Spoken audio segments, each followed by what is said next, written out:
Om Jananim Saradam Devim Ramakrishnam Jagadgurum Padapadme Tayoh Shritva Pranamami Muhur Pranamami Muhur. Today we are celebrating the Jayanti of Srimad Swami Adbhutananda Ji Maharaj, whose pre-monastic name was Latu Maharaj.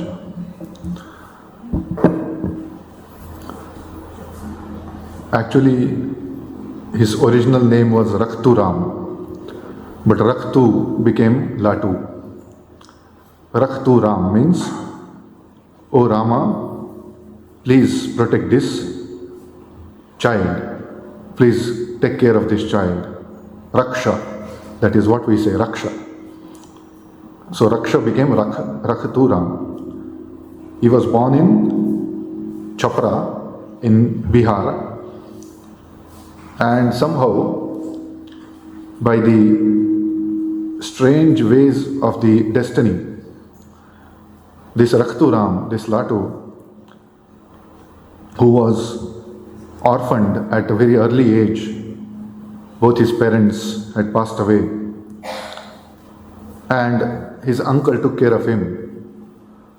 So such a boy who had nobody, so to speak, he arrives along with his uncle to Kolkata from his village in Bihar.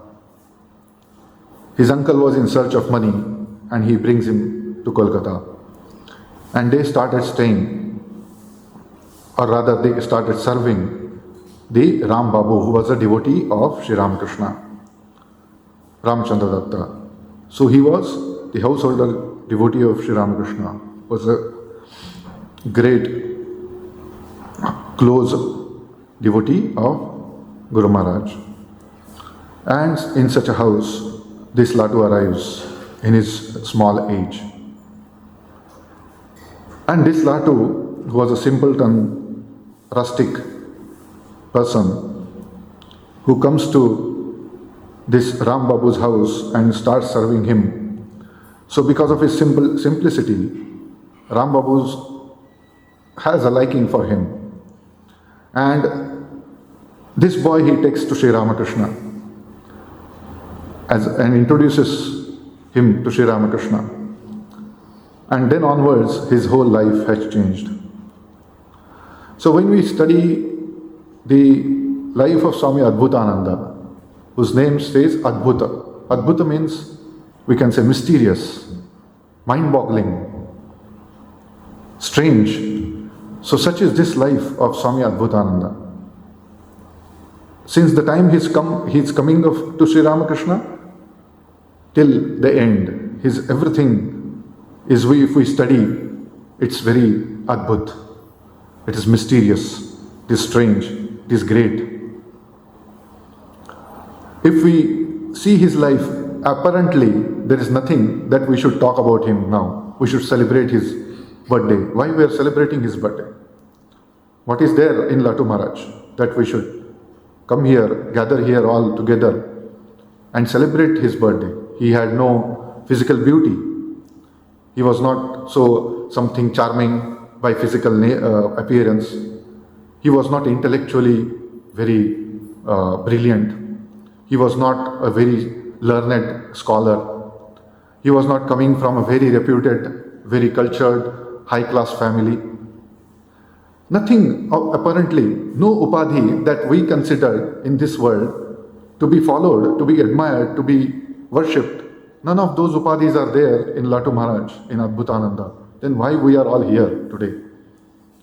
And why we should take this pain to sit here and know about him? What is there to know about him? His whole life is life apparently along the definition of the world. It is apparently nothing. What is there to study in him? He has just come to Sri Ramakrishna. He just serves him. Whatever Sri Ramakrishna wants water, he will give water. What is there? Everybody does it. Anybody will go and serve the senior or elderly persons. Anybody will do that. And he's a village boy. So many village boys we see around us, that they also are serving somebody or the other. And what is this in so much that that Swami Vivekananda should give this name to this boy, Swami Adbhutananda? What is there so much? Why Swami Vivekananda should find him Adbhuta? So these are very strange ways, you see. This in this spiritual life, apparently, our ways of looking at things doesn't work. This is the beauty of spirituality also. Spirituality is the thing. The spirituality begins when all the definitions set by the world, they are broken.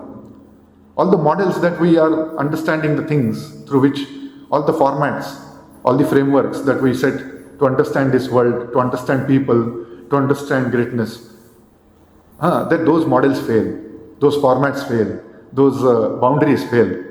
And then that is the beauty of spiritual life. That is the beauty of spiritual people. They break all the boundaries. The moment you look at, want to understand a spiritually great person, a saint, you will definitely be disappointed if you want to apply your own norms on him. If you want to apply your own methodologies on him, you are definitely going to be disappointed.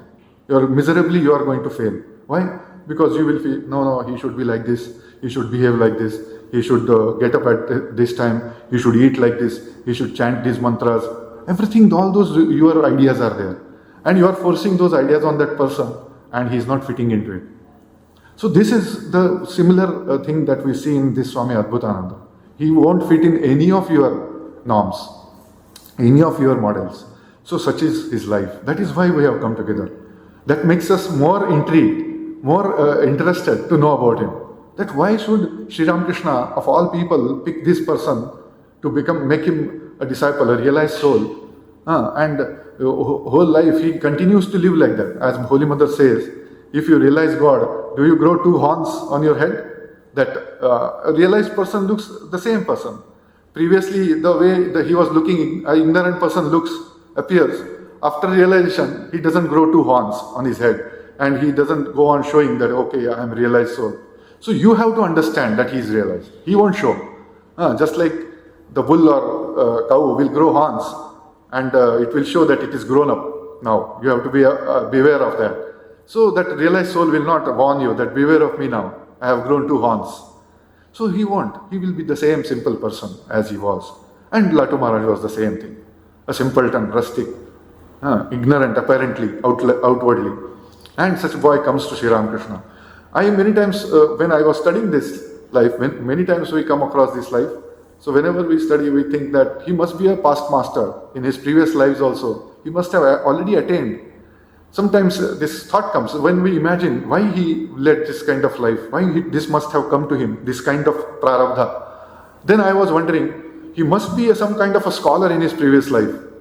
Too much of intellectuality had prevented him to go to God. Always as if, this is my imagination perfectly.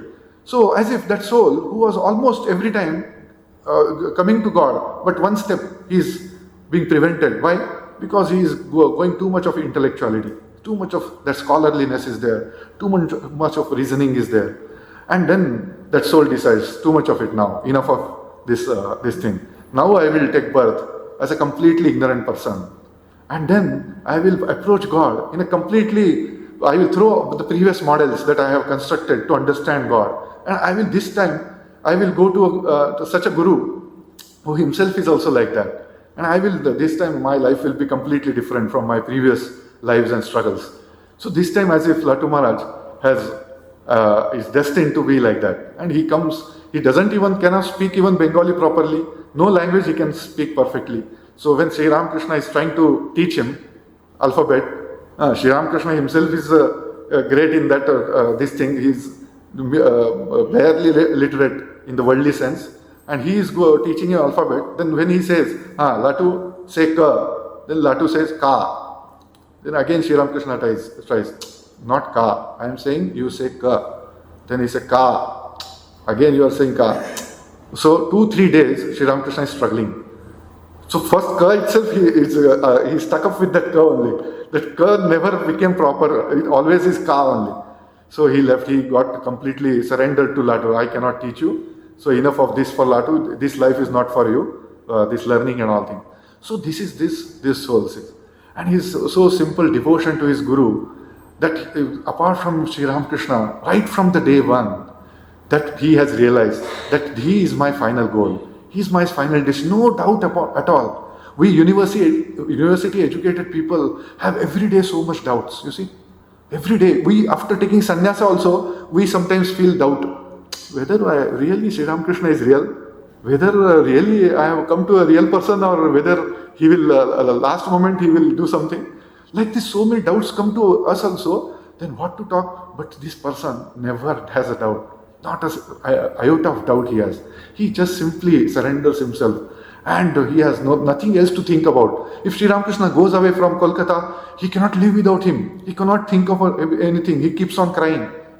This is the kind of boy he is. He has no other attraction of this world. See, young people have so many attractions, but this young boy has no other attraction. Then he is fully 100% he is attached to this only one thing, that is Sri Ramakrishna.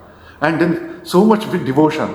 Not attachment means not like possessing somebody, not going behind somebody and it is like this thing, but his pure humble devotion and obedience, complete obedience. So much so that he cannot get up without seeing Sri Ramakrishna first. If he gets up first, he has to see Sri Ramakrishna's face. So such is this Latu. And when one day, when Sri Ramakrishna was not there, he could not find him around, then he goes on calling him, where are you, Guru Maharaj, where are you? Then Thakur, when he is not there around, from a distance he hears him, that I am here from the garden. What are you doing? I want to see you first. I cannot open my eyes unless I see you. Otherwise it will be bad, my whole day will be bad, spoiled. So don't worry, I am searching for your sandals. Yesterday one devotee has given you one new shoes. So probably one jackal has, somewhere he has this thing, stolen that, so to speak, or taken away that, and I am not able to find it. So that is new shoe devotee has given with great this thing, feeling for you. And if it is gone, it is lost, I am feeling bad about it. So this, he is telling, don't worry about that shoe. I am your disciple, you should not bother about my shoes. That is a great bad thing for me. It will give me bad this thing, karma. But you don't do, Guru should not serve the disciple. But Sri Ramakrishna doesn't bother about this protest, you see. He says, that is different. I am worrying about your shoe, your feet, everything. So this is their relation, you see. That is the wonderful relation. When the Raja and another relation with another disciple, what we see, Rakhal Maharaj is so much very independent about relation with Sri Ramakrishna, that when Sri Ramakrishna asks him, Rakhal, you just bring something for me. He asked to bring something. Then the Rakhal Maharaj says, no, I am not, I don't know how to make. He probably asked for making betel roll. So betel rolls you make and bring something like this. Then he told, I don't know how to make it. Then he went on, but I want to take you. No, I want to. Then Latu Maharaj gets angry. What is this? Guru Maharaj is asking you to bring this and you are not making. No, if you want, you go. Why are you pestering me to go? If you are so much devoted to your Guru, you go and bring it.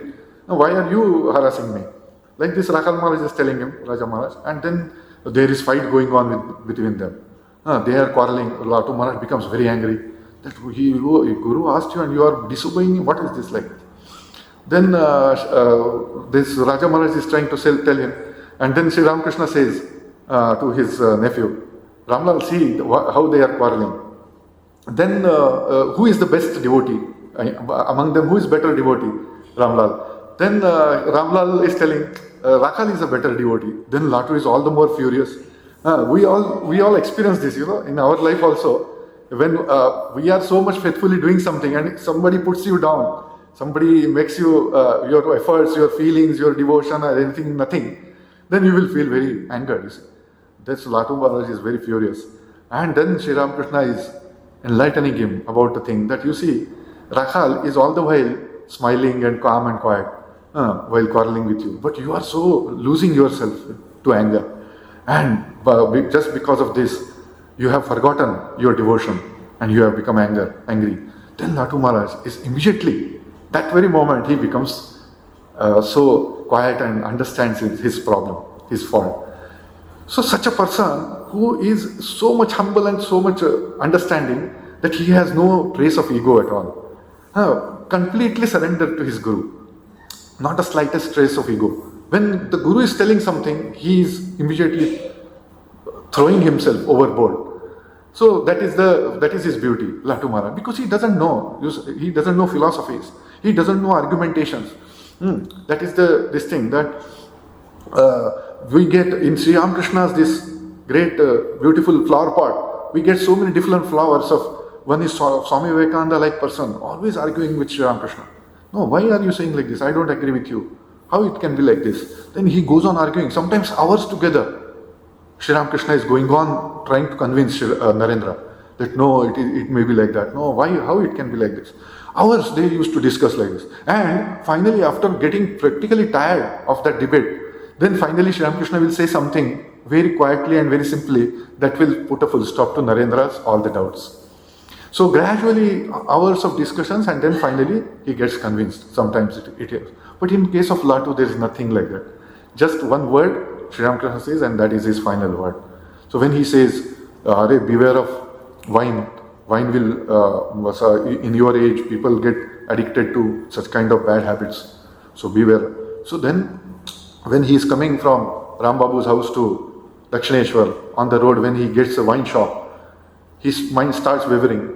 Then he tells it to Thakur, that wine shop was distracting my mind. Then he told, you just absolutely don't look at that wine shop and all. Then Latu, what he does, you see how to extreme he goes. When he says, you shun those things, then he takes a roundabout route, which is 4-kilometer route, he takes a 8-kilometer route, and he comes very late to Ram Babu's house. And then Ram Babu is asking, what happened to you? Why you are so late? No, I came like this route. Then when he is telling Sri Ramakrishna, see, you told him something and he is now doing something like this. Then he told, I never told him to not follow that particular route. Then he told, no, that wine shop is there like this, like this. Then he says, Latu, just remember me when you are passing through that wine shop. After you remember me, no wine attraction for wine will come to your mind. So like this, their guru-disciple relationship flourishes. How he is so much dedicated. Then also Sri Ramakrishna is, and at such a juncture he comes to serve his guru that at that time Hridaya Ram, who was his nephew, he has just left Dakshineshwar.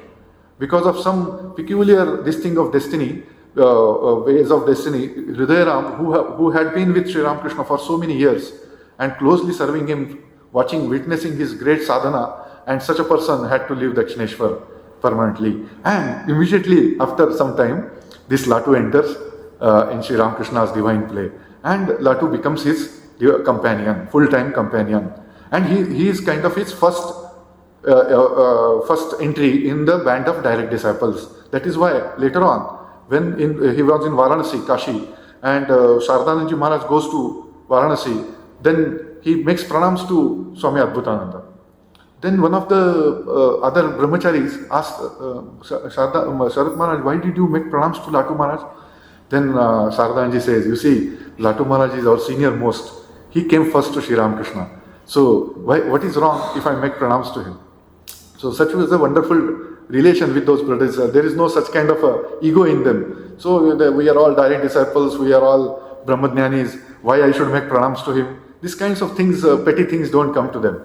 So he is making pranams he doesn't need to, actually. Nobody asked him. Adbhutananda doesn't expect him, Saradaji, to make pranams. And he's a general secretary at that time. And Adbhutananda is nobody. He's not even a trustee. He never accepted trusteeship. Even when Swami Vivekananda was forcing him that, Latu, please accept trusteeship of this Ramakrishna mission. At least for my sake, because of my saying, you accept. Then Raja Maharaj also told, hey, please accept what Narendra is telling, or Swamiji is telling. But Latu Maharaj told, you see, I don't want to get entangled into this thing. So he has, I told you, like in past birth, he has, as if he has missed attaining that final step of God realization. So as if he has decided, this time I will not make a single mistake. This time I am not going to get entangled in anything. Not in learning, not in worldly any powers and positions, Absolutely, I will remain as a same ignorant, rustic, simpleton person, and come what may. Whatever world will say me, I won't bother about it. So this is his resolve, and he has maintained this resolve. And that makes him great. You see, there are so many books written on Swami Adbhutananda. Swami Adbhutananda, as we saw him, and this one book is there, How a Shepherd Boy Became a Saint. So, why so many books coming in his about his life and teachings? What that man will teach you, that one, he has never read a page of a book, and his teachings are being discussed, because such a profound were his teachings. Whenever he used to talk to devotees, he lived, after Swamiji's passing away, he lived 9 years in Balaram Babu's body in Calcutta, and after that he lived 8 years in Kashi. So before that he is living around Kolkata, sometimes in Belur Math, sometimes in some other places in Kolkata. But those 8-9 years that he stayed in Balaram body, and after that in Kashi, whenever devotees are going to him, there are profound discussions happening between devotees, and as if you can say, as if like a gospel of Sri Ramakrishna, the way we get so many profound things of religion and philosophy, Swami Adbhutananda is also delivering or discovering so many such kind of nuggets of wisdom in his talks. Apparently a rustic, one who is living in rags practically. So such a person is coming out with a great wisdom, and people recording that with great devotion and faith. Great learned people, great scholars, reputed people used to sit at his feet, and they used to ask him questions. They used to discuss with him philosophy and religion and spirituality. Such is this wonderful. That is what Swamiji, not without any, just casually has given this Swami Adbhutananda name. It is really Adbhut. It's really mysterious, his life is. And this Latu, then Sri Ramakrishna, after he comes and serves Sri Ramakrishna introduces him to Holy Mother. Because he's so much attached, he's so much engrossed in meditation all the time, nothing but serving Guru Maharaj and doing sadhana, doing meditating. So much he used to get engrossed. He doesn't miss a single opportunity to do sadhana. And he throws himself always into any kirtana is going on, Nama Sankirtana is going on. Latu is in a bhava. So one day there was Nama Sankirtana going on, and so many people are jumping and dancing and taking God's name and doing a lot of ecstasies going on in that whole gathering. And Latu is also dancing with full bhava. And then somebody asked Sri Ramakrishna, that Thakur, who is the person here in this whole gathering that has got a true bhava? Who's is real? This whole ecstasy going on and dancing, whose one is the real sincere? Then Sri Ramakrishna said, in this whole gathering, only Latu is the one who is actually, he has lost consciousness. He's dancing, he has no body consciousness. This is the Latu. This is Sri Ramakrishna's certificate he has got. Then such a Latu, who used to sit in the Shiva temple in Dakshineshwar, and he used to lose consciousness. Then one day, Advaitanandji comes reporting to Sri Ramakrishna, that Buddha Gopal Maharaj, that Thakur, there is Latu is sitting in the Shiva temple, and for whole day I am sitting and he's completely profusely sweating. So I don't think it is, you please. So then immediately Sri Ramakrishna rushes there, and he sees Latu is profusely sweating and he's engrossed in meditation. Then he's fanning. Sri Ramakrishna is fanning Latu with a hand fan. Then what happens? And he is telling him, Latu, he's calling him back. Then slowly Latu is coming out to body consciousness. Then Latu gets embarrassed, you see. His guru, his Ishta Devata, is serving him, is fanning him. And he is such a devoted servant of his Guru Maharaj. And he is like that. So he becomes embarrassed, he feels guilty. Then he tells, why are you doing this? You should not do this to me. No, I am not doing it to you. I saw that Shiva entered into your body. And that is why I was fanning you, the Shiva in you, not you. So like this, there are so many wonderful things we cannot imagine. This is why, this is the certificate, you see.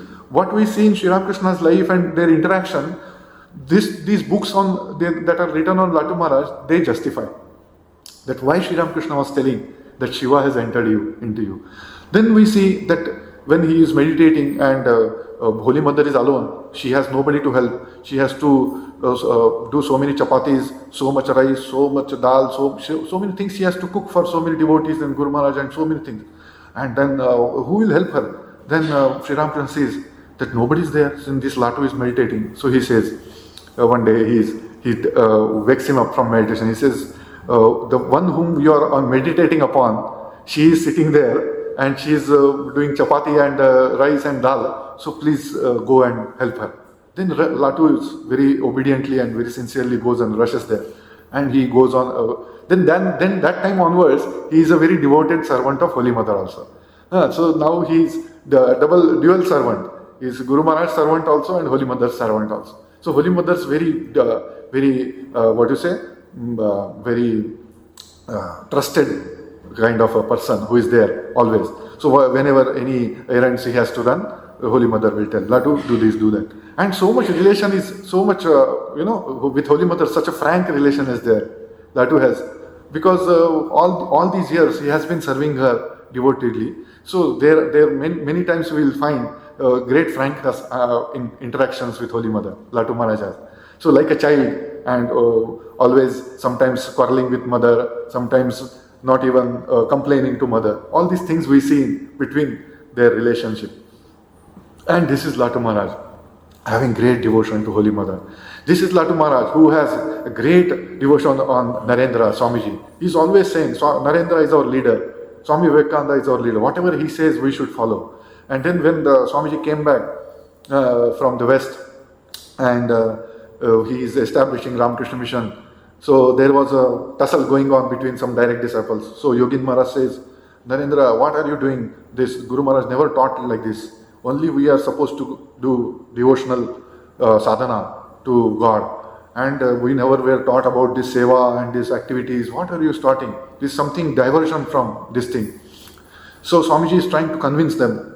And Swamiji is trying to tell them that, do you think that God will come just when you throw some flowers at God and do some arati to God, and God will, at your beck and call, He will stand in front of you. God is such a simple thing to attain. And that is why I am bringing this. Sri Ramakrishna only taught me this. Sri Ramakrishna only has guided me to do this. That to serve those people who are suffering as Shiva. And by that, you will go nearer to God. Not just sitting in front of Him and going on praising some names and giving some flowers to Him. That won't be suffice. God is not your servant. That just when you say, God, oh Rama, oh Krishna, please come, and He is standing before you. So this is the way that Sri Ramakrishna has taught me, and I am doing what he has taught me. I am not doing something out of my own. So like this, there is we must imagine this, how for a long hours they must have debated this thing. And they kind of offended Swamiji, by disbelieving him. And then that's why Swamiji becomes very grave, and with tears in his eyes he retreats to his quarters. And then these brother disciples felt very sorry that he is our leader and we should listen to him. And he is telling from his heart sincerely that he is not doing anything new, something concocting from his own brain, but it was nothing but Sri Ramakrishna's teaching and we should obey him. This kind of feeling also is there, and they are telling this. See, Narendra, we are just telling this because we are concerned about it. We have never seen Sri Ramakrishna doing. We did not live our life that way. So this is a concern we are feeling. So we are expressing this concern that you are not doing some mistake. We want to make sure. So after all this discussion, Latu Maharaj is also there in that, joining some place. Sometimes some person from he will just add something argument to Yogin Maharaj just to support him, because he cannot lead in the opposition. So he can, from behind, he can give support. So then Latu Maharaj also feels bad. And then next day, when Swamiji is in a little free, he is sitting and calm. Then he goes to Swamiji and says, see, Swamiji, please don't mind. We did not mean to offend you. We will obey whatever you say and we will agree with you. Like this he said. So he has great devotion to Narendra. But he has like childlike, that frankness also, childlike freedom also that he takes with Swamiji. So when Swamiji comes, he never bothers about welcoming him to. First time also when he came from West, and there was so much celebration going on, welcome ceremony going on, Latu Maharaj is not there around. Then Swamiji is searching, where is Latu? Then Latu Maharaj is standing outside in the crowd. Then Swamiji goes there and searches for him. Then he says, why Latu, you are standing here? Why did you not come inside with the other brothers? He told, no, I thought you must have become egotistic because West you have become so much famous and you are popular all over the world. So some ego must have developed in you. So if I go and if you don't look at me, if you just bypass me, that's why I am afraid. Then Swamiji said, why you are thinking like that? I am your same Loren, because he used to call him Loren, not Naren. His pronunciations were peculiar. Loren, and Swamiji used to call him Plato, because Sri Ramakrishna used to call him Leto or Neto, because Latu became Leto. Guru Maharaj is calling him Leto, Neto, like that. Then Narendra added P to that Leto, Plato he made. So, and he is teasing him as if ignorant Latu is that great philosopher Plato, like that.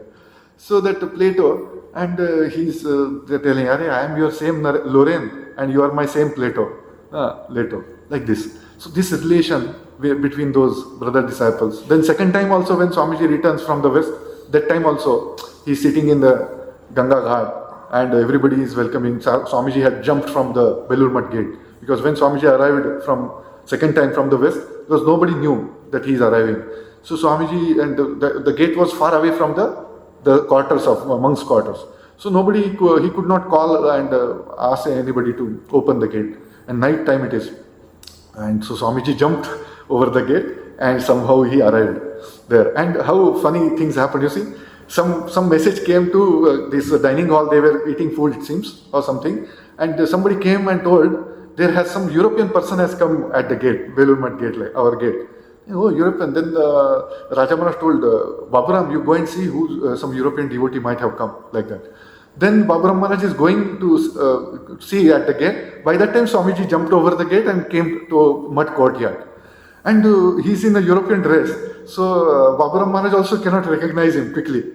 So then Narendra started, Swamiji started speaking Bengali. Then Baburam Maharaj understood that this is Narendra, our Swamiji is there. Then he said, Swamiji, what is this? You have come like this without informing. We did not know, otherwise we would have come to receive you like this, like this. These things happen.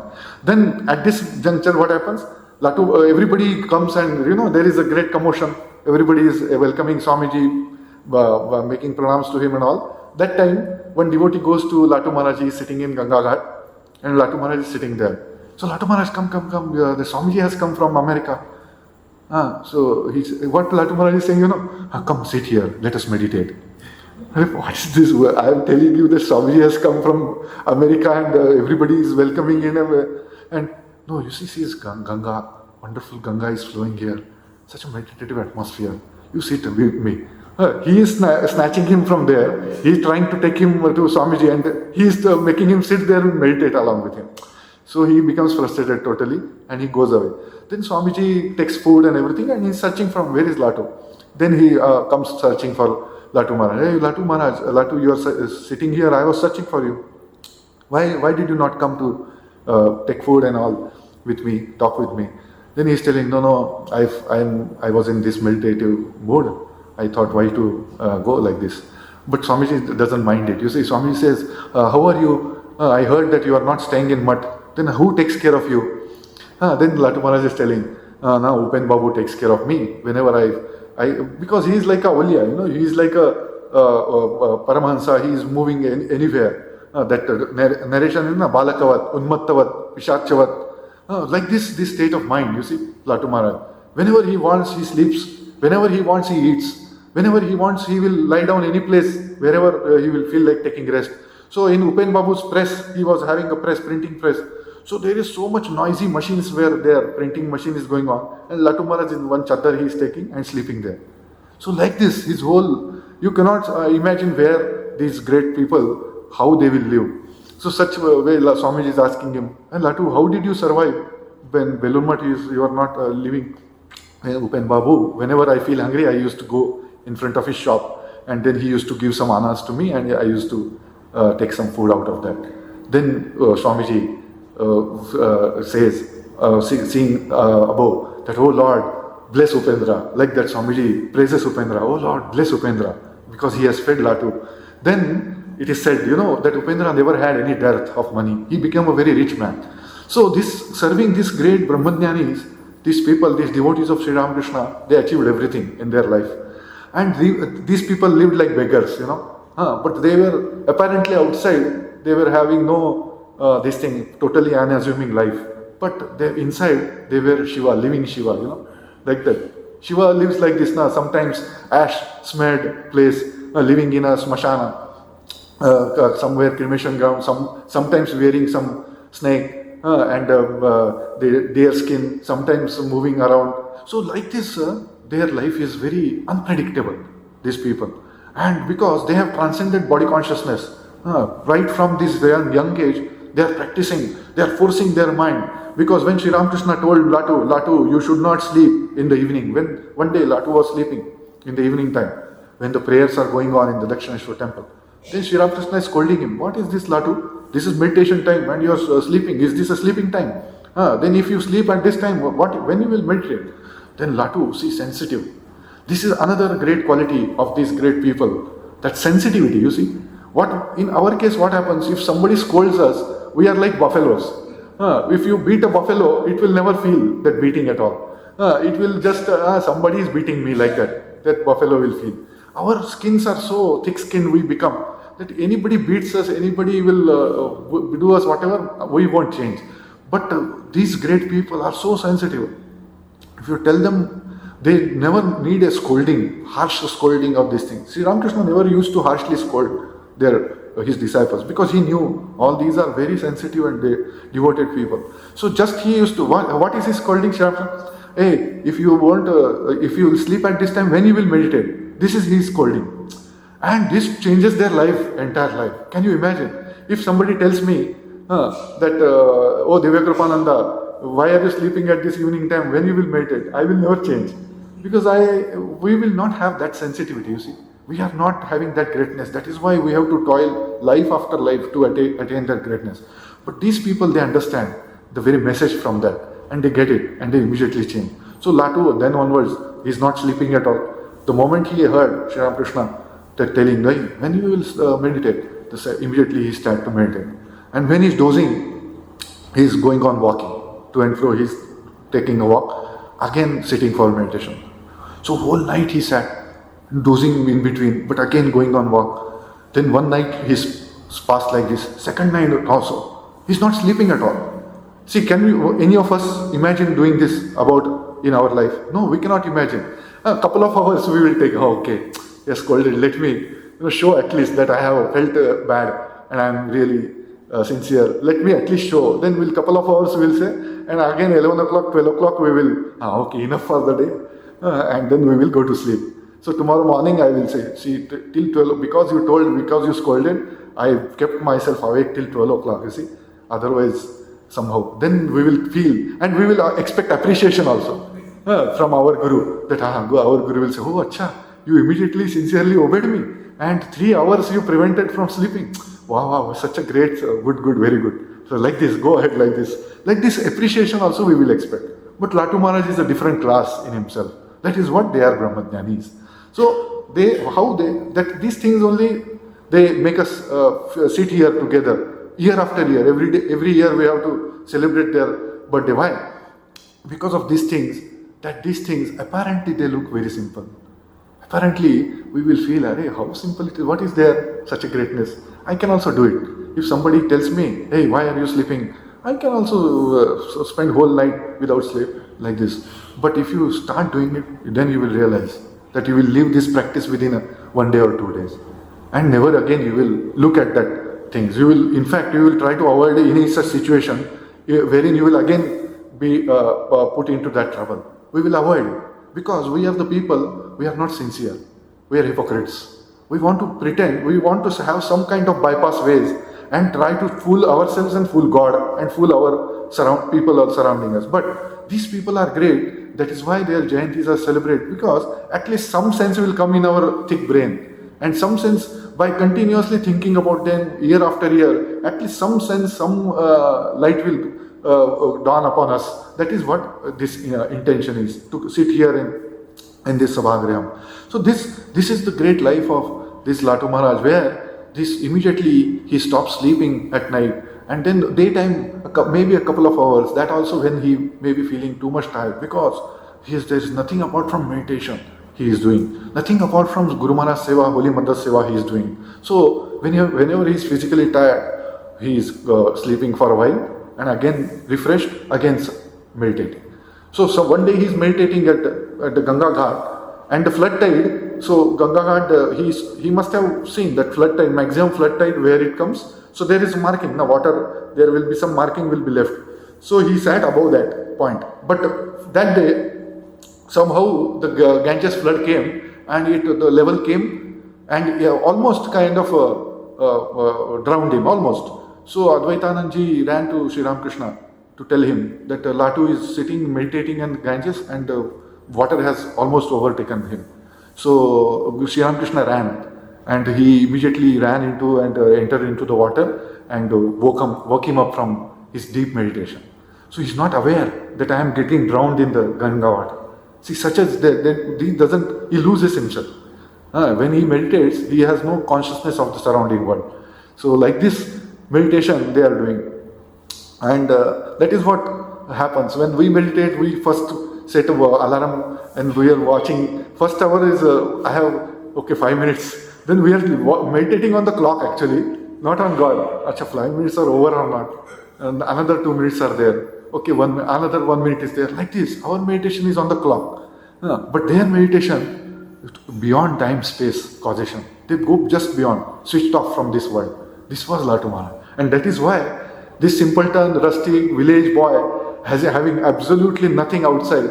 That is, he forces us out of his sheer great, this quality, he forces us to come together and talk about his life and teachings. And this thing makes us really surrender ourselves to him, make us fall flat at his feet and pray to him as if he is a God himself. Because whenever his whole life is like that, as if he is transcendent, he has. Just by sheer his devotion to Sri Ramakrishna and following his teachings, he has transcended everything and he has become God. So this is what is the teaching of religion. What is religion? To become God. Not to just keep on worshipping God, but to become God. You see? That is why when Latu Maharaj goes to one Shastra, this thing is going on, Shastra Pata. And the teacher is telling about that Kathopanishad shloka, wherein it is the Atman which resides in the heart of every being. How that Atman is realized by as if removing the stalk of from the blade of grass. If you remove the stem in between, just like Munjadiva Ishikadivat, that is the shloka. So just like the Munja in the Ishika is removed very carefully from that stalk of grass, just like that Atman which is hidden in your heart, you have to remove it very carefully without getting distracted into any desire, any carnal desire, any physical attachment, any emotional attachment, any intellectual attachment, any egotism. All these so many problems are there, subtlest problems, subtlest traps. And that Atman which is pure, immortal, the blissful, that has to be removed from that, as if that Munjadiva Ishikadivat. So that very carefully, if you remove, then only you can remove the central stem of that from the blade of grass. So that example is given in the Shastra and he is quoting it. And Latu Maharaj is saying, yes, I know this. He is telling the correct thing. He is telling very nice. So Swami Shuddhanandaji is sitting adjacent to him. And Latu Maharaj is going on pestering him, going on troubling him. Because he is not allowing him to listen to the lecture. He is going on pushing him. Yes, what he is telling is correct. What he is telling is true. So he has never studied that Kathopanishad. He has never studied anything. But when he sees interpretation, yes, I know because I have experienced it. Because in the deep meditation, I used to also, the same way I have experienced my Atman has removed all the shackles and it has evolved and it has gone into Sahasrara, from Mooladhara to Sahasrara, in that finest of the fine Sushumna, how I took it out very carefully and how I have, with great sadhana, with great concentration, with great dedication to Guru Maharaj and Mother and like this, I have very carefully I have come out from these clutches of these Shat Chakras, so to speak. And how then the moment he hears it, he says, yes, correct, he is telling correctly. And then Shuddhanandaji is very much troubled. because he's not allowing. Then they get up from that lecture. Okay, Latu Maharaj, let us go back. Because he understands, I cannot hear this lecture anymore. He's going to go on pushing me. So like this Latu Maharaj's life, that all direct realization, that is why we study Vedanta here, why we are having so many lectures of Vedas and Vedanta, because they are realizations. And if we can hear somebody's realized teachings, then only we can somehow catch hold of that reality. Because we cannot just go on attaching ourselves to some outer forms and outer realities, but we have to go to Upanishads, which are telling that the Atman, you are that soul, infinite, Tattvamasi. Then when that Tattvamasi thing is heard from the Upanishads, from the Shastras, and from such realized souls, then what happens? Our conviction grows. Gradually our doubts will resolve, and then gradually our faith will come, and then we will slowly develop that intensity, and we will progress in our sadhana. So all this nothing but this direct disciples' life and studying them and following them is nothing but practicing Vedanta. It is their life is apparent. It is in a kind of a middle of this Nirakara and Sakara. They are just kind of taking form out of that formless, coming to give us an example and a model to imbibe, and then we can get back to that Nirakara state, transcendental state. So they become immanent. This immanence and transcendence, how they teach through their life. So this is a wonderful play, divine play we see in Latu Maharaj's life, and how he goes on, and from birth to death, their life is consistent in this transcendence. That when he goes to Kashi, that his final departure from this world is also like that. When he develops an abscess, the blister on his foot, then also he is totally unconcerned about it, absolutely detached from it. And Turiyanji says, within 10 days, Latu Maharaj has passed away, left his body. And Turiyanji is narrating this in a letter to MacLeod, that he says that when Latu Maharaj passed away, after his passing away, we made him sit his body in a sitting posture to make his final cremation rites. That time his body was glowing like he's in deep meditation, like he's sitting in samadhi. It is not looking like a dead person's body, but it is looking like somebody sitting in samadhi. So Latu Maharaj's whole body was glowing, and for a few hours we kept it like that, and finally we did his cremation rites. So such was from the birth as a complete ignorant. So many times I feel he is the modern day Jada Bharata. So when the legendary king, in his case also same thing happened, that because of one deer getting attached to that deer during his Vanaprastha days, he was sitting in one hermitage, and one deer comes, a fawn comes, a baby deer, and he raises him because of taking compassion that nobody else is there, mother has died, so let me take care. So he pets that deer, and then what happens? He is so much attached to that. That person, the great detached king, who was a very great sadhaka, what happened? At the time of death, he is wondering, after my death, who will take care of this baby deer? And he has to be born as a deer next birth. Because the last death time, what happens? Whatever our vrittis take the form, that direction will go. As Swamiji says, if a ball is thrown in this hall, if you throw a ball, then that ball will keep on rebounding from these walls. And the moment it will exit from this hall, from the door, it will take that direction and that force from where it has got the last momentum, the last hit or last blow it has got. So that direction, when it will go out of this hall, that ball will be directed to that direction from where he got the last blow. So the same thing happens to us also. When we will die, that last vritti that we are concentrating upon, that vritti will become materialized. And next birth, again we will have to take that form. So Jada Bharata had to take the form of a deer, and then but he is such a great sadhaka that he is in the deer form also he is repenting. See, what a great mistake I did. This is totally foolishness. That temporary, some kind of a emotion it was, compassion and love for a deer. But I see what a foolishness that I kept thinking about him, and I have become a deer now. Now let me be careful next time. So when again after he died as a deer, he is born as that Jada Bharata. Then after that Jada Bharata boy, he is not at all talking to anybody. So people thought he is a dumb fellow. He doesn't have that IQ at all. He cannot talk also. So completely like a dumb and deaf, he is that Jada Bharata is living. But inside he is a knower of Brahman. He knows now last birth his memory is there. He knows last mistake that I did, I never will repeat that. So his life is he is a Brahmajnani, and then he gives the knowledge of Brahman to that king, and all these stories are famous. So this Latu Maharaj is like that. As if a modern day we can say another example of that kind, that this time I will not do a slightest mistake, and completely one pointed focused journey to God. And we see how he successfully reached God under the tutelage of Sri Ramakrishna and under the service of Holy Mother and their great blessings, and how he has kept himself all the time the same detached, but like a Swayambhu Shiva, he is like that, always maintained his life, not getting even entangled into this, so to speak, not entangled according to his perspective, into any of these activities also. But these things we come to learn from this great life.